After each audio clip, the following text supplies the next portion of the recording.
안녕하십니까, 신영 선생님입니다. 자, 월간 질문 타임스 이번 달 질문 한번 보도록 하겠습니다. 수능하고 EBS 연계율이 높은 편인가요? 이거를 몰라서 물어본다면 문제가 있는 거고, 알기는 아는데 진짜로 그 정도 연계가 되나요? 라고 물어보는 걸 거라고 생각을 해요. 그러겠지? 연계율이 몇 퍼센트니? 정확하게 말해봐. 국어 영역 전체로 봤을 때 EBS 연계 비율은 몇 퍼센트인가? 이거 봐. 몰라. 몇 퍼센트야? 50%?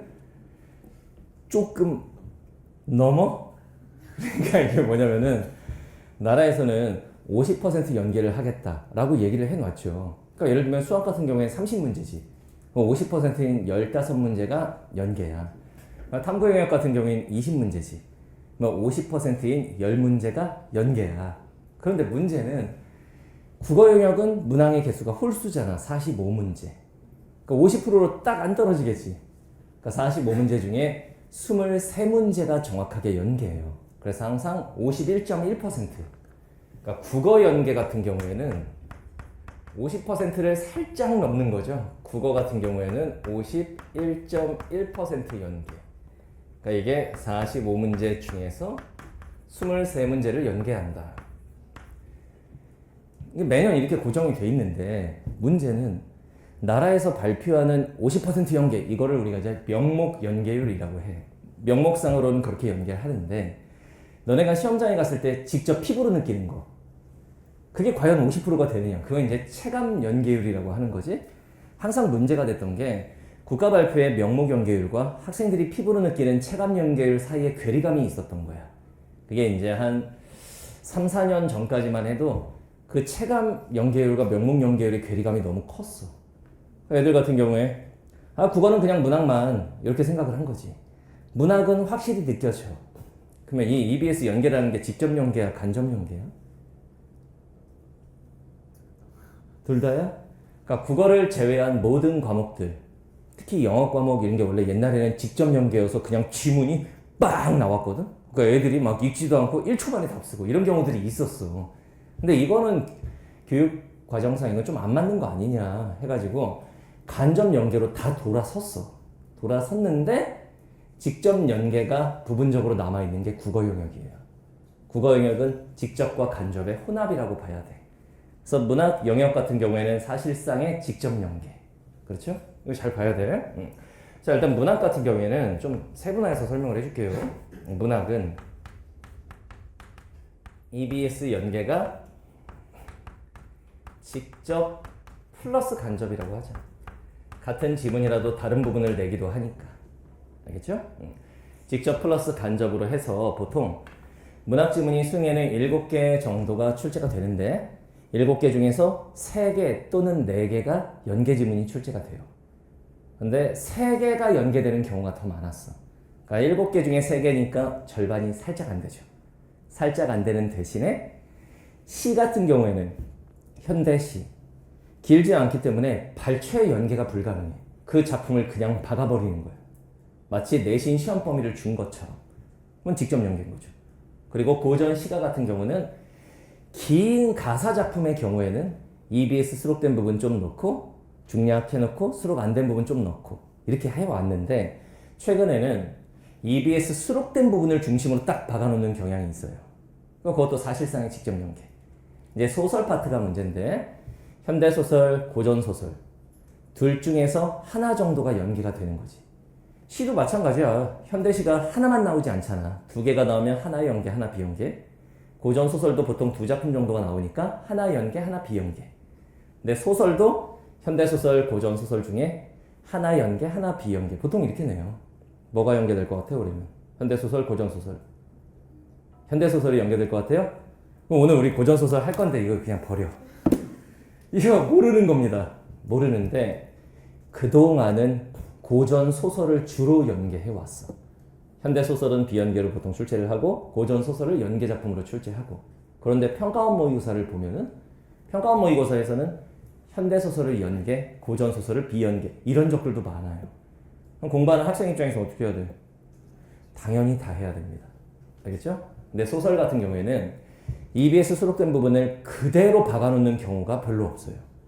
수록된 부분 일부 넣고 중략한 다음에 그 다음에 수록 안 된 부분의 내용 절반 넣고 이런 식으로 하기 때문에 직접 50, 간접 50 이런 느낌이라고 봐야 되겠지. 알겠죠? 그래서 문학 같은 경우에는 EBS 수록 작품들을 꼼꼼하게 공부를 해놔야 돼요. 반드시 공부를 해야 돼. 한다고 해서 무조건 1등급 나오느냐? 그건 아니겠지. 문제를 많이 맞아야 되니까. 그러면 안 해도 1등급을 맞을 수 있느냐? 이건 어떻게 생각하니? 할 수는 있어도 어렵지. 할 수는 있지만 좀 비효율적이죠. 나라에서 7개 중에 3개 낸다라고 했는데 나는 그거 없어도 돼. 어마어마한 국어 천재가 아니라면 그거는 좀 별로. 알겠죠? 그래서 EBS 공부 꼼꼼히 해야 되는 게 문학이고 그 다음에 독서 같은 경우에는 연계 비율로 봤을 때는 문학보다 높습니다. 문학은 7개 중에 3개. 비문학은 작년에 4지문이 출제되잖아. 4개 중에 1, 2, 3번 독서론. 요거는 연계되든 비연계되든 의미 없잖아. 그걸 제외한 나머지 3지문이 다 연계. 재작년 같은 경우에는 독서론을 포함하여 4지문 100%다 연계. 왜 그렇게 하느냐? 문학은 작품을 그냥 꽂아버리니까 애들이 연계다 이게 느껴지는데 비문학 같은 경우에는 수능을 출제하는 교수님들이 자기가 쓰는 글이죠. 근데 EBS에서 소스를 따서 쓰는 거지. 글 자체가 EBS하고 똑같지 않아. 근데 공부 한 해와 안 한 해는 분명히 시험장에서 차이가 나. 나 이거 봤는데? 이거 AI 이런 거 봤는데 내가? 요 느낌이거든. 그 느낌 자체가 도움이 되느냐? 될까? 어떻게 생각해? 무조건 됩니다. 이게 이제 잘 들어야 되는 게 좀 건방지게 공부하는 친구들이 그냥 기출 막 강조를 하다 보니까 그래 EBS 비문학은 필요 없어. 비문학은 그냥 기출 3회독이 더 중요한 거야. 뭐 이렇게 생각을 하는데 그런 애들 치고 1등급 받는 애들이 별로 없습니다. 선생님 제자들 중에 1등급 받는 친구들 보면 기출 분석은 당연히 하는 거고 그거를 3회독 할 시간에 기출을 예를 들면 2회독 하고 대신 EBS 비문학을 꼼꼼하게 한번 보겠다. 이런 친구들이 시험장에 가면 결과가 더 좋아요. 너네가 이 느낌을 알 거야. 비문학 지문을 봤을 때 이런 내용은 태어나서 완전히 처음 봐. 머리에 잘 안 들어와. 근데 내가 이런 내용을 어디선가 기본 상식으로라도 한번 들어본 적이 있어. 읽혀. 이게 읽히는 어떤 정도나 속도 자체가 달라져 이게. 그래서 비문학도 공부를 해야 되는 거야. 알죠? 이거는 간접 연계기는 한데 공부를 한 아이와 그렇지 않은 아이는 큰 차이가 난다. 그러니까 독서 같은 경우에도 꼼꼼하게 공부를 해두는 게 좋습니다. 실제로 여러분들 선생님이 그 줬었잖아. 그 수강 후기 어떤 애 거 보여줬었잖아. 그 친구가 그 얘기를 하죠. EBS 비문학 친구들이 다 비웃었다. 뭐하러 하냐 그거를. 나를 비웃던 그 친구들은 수능에서 다 3등급 4등급이 떴다. 자기는 그 비웃음을 다 감당하면서 비문학 애들이 비웃더라도 3번을 봤다. 다 5번 봤다고 했나? 엄청 반복해서 봤다. 시험장에 갔을 때 딱 그 주제에 비문학 지문이 나왔을 때 나 이거 알아. 나 이거 어디서 들어본 거야. 하면서 자신감을 가지고 풀어. 그 자신감이 중요한 거거든. 그 친구는 5등급, 6등급 맞다가 1등급을 맞았잖아. 맨날 얘 비웃던 2등급, 3등급 친구들은 수능에서 3등급, 4등급을 맞았잖아. 이 차이가 어디서 오는지 잘 생각해야 돼. 알겠어요? 그래서 비문학도 반드시 공부를 해야 된다. 특히 건방진 N수생들은. 건방진 N수생들이라고 표현하니까 좀 미안하긴 한데 고3 때도 그렇게 뒤어놓고 재수생이 돼서도 EBS 비문학을 왜 해? 필요 없어. 막 이런 애들이 아직도 많다. 그대로 나가리 될 것이다. 이거 해야 된다. 그 다음에 선택 과목. 화작이나 언매 같은 경우에는 직접 연계야, 간접 연계야? 화작 언매는? 완전 간접이에요. 그나마 문학 독서는 지문 연계지만 이 선택 과목은 EBS에서 뭐라고 발표하냐면 문항 아이디어 연계. 특히나 화법과 작문은 거의 다 문항 아이디어 연계. 이게 무슨 얘기냐면 약간은 좀 우기기식. 예를 들면 발표 지문 나왔어. 발표 지문 EBS에 있었어. 뭐 이런 식이야. 그리고 어떤 문제 구성에 있어서 이런 거 있지. 자료 활용 문제. 이거 자료 활용 문제 EBS에 있었어. 이런 식이야. 어느 책에나 다 있어요. 요건데 언매 친구들은 조금 달라. 언매 친구들은 이것도 사실은 우기기야. 사동, 피동, EBS에 있었다 막 이런 식으로 해요. 모든 책에 다 있어요. 대신 매체 쪽. 매체 쪽 같은 경우에는 여러분들이 풀 수 있는 문제 소스 자체가 많지 않아요. 생긴 지 얼마 안 됐고 다음 교육과정에서는 매체라는 과목이 또 없어지네? 이게 지금 과도기에 잠깐 있다 사라지는 과목인데 매체 쪽은 풀 문제가 별로 없다 보니 애들이 막 사설이고 뭐고 빚어서 푸는데 진짜 답답한 건 이거예요. 사설 모의고사에 있는 것까지 막 다 풀어 애들이 매체를. 왜? 풀 문제가 별로 없으니까.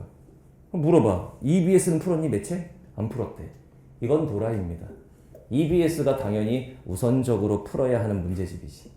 알겠죠? 그래서 선택 과목은 꼭 EBS 공부를 해야 한다는 아니지만 하면 좋기는 하다. 오케이? 그래서 보통 문학 같은 경우에는 한 3회독 정도 하고 한 번 공부해 두고 그 다음 평가원 모의고사 보기 전에 한 번 더 보고 그 다음 수능 보기 전에 까먹으니까 한 번 더 보고 이 정도. 독서 같은 경우엔 2회독 2번 정도. 한 번 제대로 보고 그 다음 수능 보기 전에 자기가 많이 틀렸던 지문이나 좀 어려웠던 지문을 1회독 할 때 좀 표시를 해놔. 수능 보기 전에 그 지문들 다시 한번 보고 그 다음 선택 과목은 그냥 한번 풀어보는 정도. 요 정도. EBS는 이렇게 공부하시면 됩니다. 알겠나요? 뭐 국어 천재들이야. 그냥 읽고 그냥 풀어도 1등급이 나올 수 있지만 요즘 세대에 이제 여러분들이 활자 세대가 아니기 때문에 그런 친구들이 많지 않잖아.